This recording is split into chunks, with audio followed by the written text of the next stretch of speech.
Hi, my name is Julia and I'm a homeschool mom of 2. In this video, we will be taking a closer look at just 3 out of the hundreds of language arts lessons available for grades 3rd through 5th for Time4Learning students. The first lesson we will be looking at comes from the Comprehension Literature chapter in 3rd grade. It focuses on the planning and drafting stages of the writing process. Like most of the lessons, this one begins with a short introduction to the topic. Have you ever sat down to start writing and just had a flood of ideas pour out? You had so many ideas that you couldn't even write them all down. Which idea should you pick? How should you begin writing?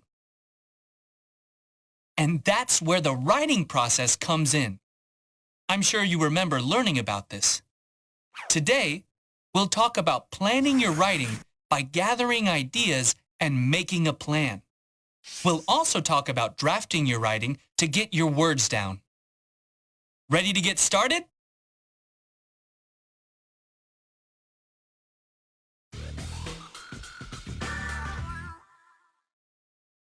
Today, we're talking about planning and drafting a narrative. Let's start with what you already know. You know that when you write a narrative, you tell about a personal experience. You also know that some kinds of writing take longer to write than others. Let's skip ahead to the recap at the end of the lesson. Tina also thought Diego should explain how he felt about the experience. So he added this sentence. Today, you learned about planning and drafting a narrative. In the planning step, first brainstorm ideas and then talk about your ideas with others. This will help you choose the best one. Once you have an idea, use a story map to plan what you want to write in your narrative.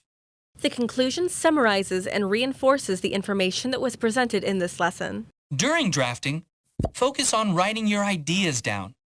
So, don't worry too much about spelling or punctuation. Also, share your draft with someone else to get more ideas down. Upon completion of a lesson, there is often a quiz available to the student. These are optional and may or may not be utilized according to your teaching style. Find me at the next steps in the writing process. Let's move on to another language arts lesson. This lesson helps students to recognize common prepositions, use prepositional phrases, and understand how they can add descriptive information to a sentence. That means we're going to learn to tell exactly when and where something happens. Why is that important? Well, have you ever noticed that cats have the ability to disappear? If someone asks, "Where is Bella?"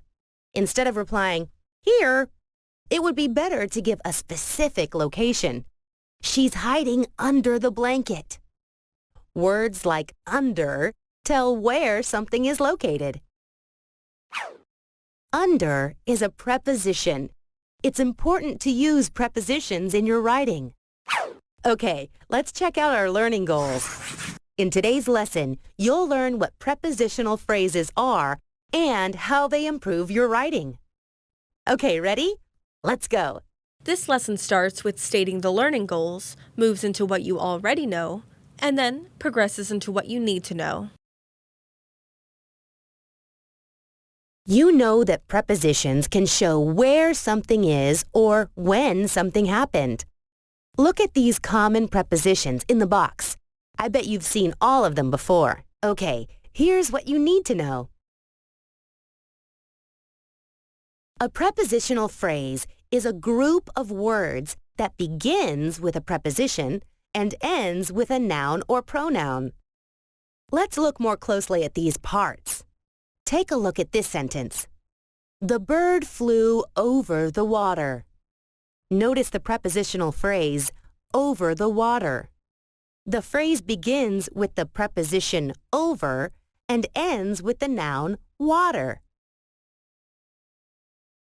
A prepositional phrase gives more information about which one, what kind, how, when, why, who, or where. Look at these example sentences with the prepositional phrases underlined. I appreciate the way this lesson uses both text and imagery to make the subject matter easier to understand and informative. Time for Learning lessons use a variety of teaching styles to keep things fresh and diverse. Who did Chris find a beautiful shell for? His sister. Dina used a bucket from home to build a sandcastle. Let's go ahead and take a look at the final lesson featured in this video. Hey, Janae, what have you got there? I'm so excited. I just got a letter from my cousin Katrina in Alaska. Wow, that's pretty cool. I don't think I know anyone from Alaska. Doesn't everyone live in igloos and have dog sleds? Give me a break, Jose. We're in the 21st century. In fact, she doesn't even own a dog. Let's take a look at her letter. This lesson talks about reading and responding, focusing on nonfiction reading materials and getting to the facts. Students will learn about different nonfiction resources such as newspapers, reference books, and magazines. Wow, the fishing boat almost sunk? Yes, it ran into an iceberg. Aren't icebergs like big ice cubes floating on the water? How can something like that almost sink a boat? I'm not sure.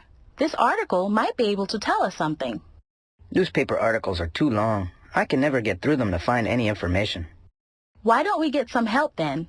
Sounds good to me. This is the nonfiction area. There are many different types of nonfiction.